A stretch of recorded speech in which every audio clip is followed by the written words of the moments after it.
যন্ত্ৰণাই হেঁচা মাৰি ধৰা বুকুখনত তোৰ অকণমান সঁহাৰিয়ে সাহস দিছিল বাস্তৱৰ লগত একেলগে খোজ দিবলৈ। কিন্তু সেই হাঁহি মুখৰ উৎফুল্লিত বাসনাই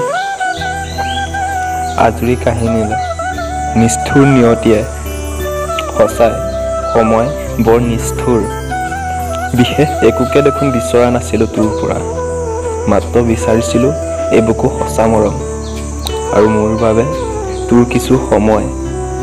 কিন্তু মোৰ উকা কপালত সেয়া যেন এক কাল্পনিক সপোন হৈ ৰ'ল।